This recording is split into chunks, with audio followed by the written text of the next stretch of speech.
ನಮಸ್ಕಾರ ಪ್ರಿಯ ವೀಕ್ಷಕರೇ, ಎನ್ಐ ನ್ಯೂಸ್ಗೆ ಸ್ವಾಗತ. ನಾನು ನಿಮ್ಮ ನಿರಂಜನ್ ಶಿರೋದ್. ಶ್ರೀ ಕ್ಷೇತ್ರ ಧರ್ಮಸ್ಥಳ ಗ್ರಾಮಾಭಿವೃದ್ಧಿ ಬಿಸಿ ಟ್ರಸ್ಟ್ ಹುಕ್ಕೇರಿ ಮಹಿಳಾ ಸಮಾವೇಶ.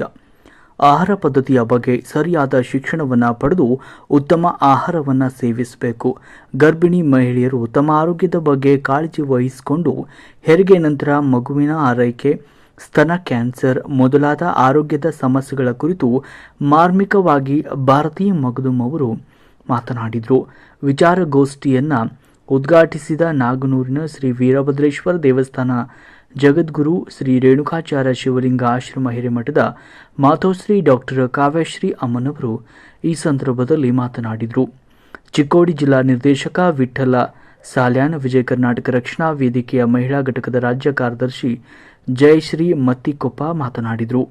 ಸಮಾರಂಭದ ಅಧ್ಯಕ್ಷತೆಯನ್ನು ಪ್ರಭಾ ವಸ್ತ್ರದವರು ವಹಿಸಿದ್ರು. ಸಂದರ್ಭದಲ್ಲಿ ಬೆಳಗಾವಿ ಜಿಲ್ಲಾ ಜನಜಾಗೃತಿ ವೇದಿಕೆ ಸದಸ್ಯರಾದ ನಿಂಗಪ್ಪ ಬಡಿಗೇರ್, ಸುಧಾ ಅವರು ಪ್ರಾಸ್ತಾವಿಕವಾಗಿ ಮಾತನಾಡಿದರು. ಸರಿತಾ ವರದಿ ವಾಚನ ಮಾಡಿದರು. ಶ್ರೀ ಕ್ಷೇತ್ರ ಧರ್ಮಸ್ಥಳ ಗ್ರಾಮೀಣ ಅಭಿವೃದ್ಧಿ ಯೋಜನಾ ಅಧಿಕಾರಿ ಶ್ರೀಕಾಂತ್ ನಾಯ್ಕ್ ಮಾತನಾಡಿದರು. ಮೇಲ್ವಿಚಾರಕ ಗುರುರಾಜ್ ಕಾರ್ಯಕ್ರಮ ನಿರೂಪಿಸಿದರು.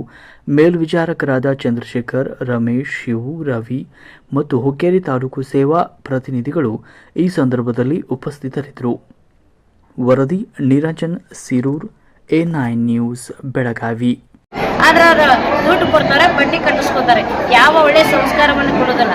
ಆದ್ರೆ ನಮ್ಮ ಧರ್ಮಸ್ಥಳ ಕ್ಷೇತ್ರ ಹೆಂಗದ ಅಂದ್ರೆ ಎಲ್ಲವನ್ನ ಸಾಲನು ಕೊಟ್ಟು ಆಮೇಲೆ ಅವ್ರಿಗೆ ಮನೆಯನ್ನು ಕಟ್ಟಿಸ್ಕೊಡ್ತಾರೆ, ವಯಸ್ಸಾದವರಿಗೆ ಹಣವನ್ನು ಕೊಡ್ತಾರೆ, ಶಿಕ್ಷಣಕ್ಕೂ ಹಣವನ್ನು ಕೊಡ್ತಾರೆ, ದೇವಸ್ಥಾನಕ್ಕೂ ಹಣವನ್ನು ಕೊಡ್ತಾರೆ.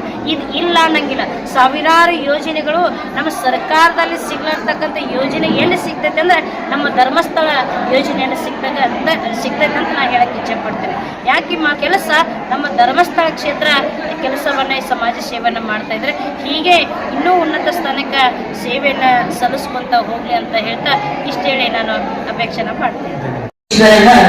ಗುರು ಸಾಕ್ಷಾತ್ ಪರಬ್ರಹ್ಮ ತಸ್ಮೈ ಶ್ರೀ ಗುರುವೇ ನಮಃ.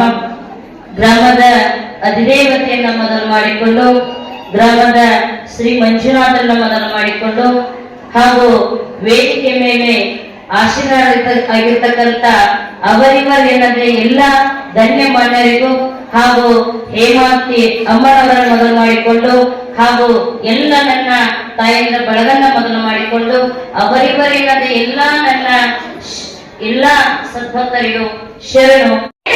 ಇನ್ನು ನೀವು ಹೆಣ್ಮಗಳನ್ನ ಹಾಸಿಗೆ ಮೇಲೆ ಮಲಗಿಬಿಡ್ತೀರಾ, ಮಮ್ಮಿ ನನಗೆ ಬೆಡ್ ಕಾಫಿ ತಗೊಂಡು ಬಾ ಅನ್ನುವಂತಹ ಪರಿಸ್ಥಿತಿಗೆ ಇಂದಿನ ನಮ್ಮ ಜೀವನ ಶೈಲಿ ಏನಾಗ್ತಾ ಇದೆ, ಬದಲಾವಣೆ ಆಗ್ತಾ ಇದೆ.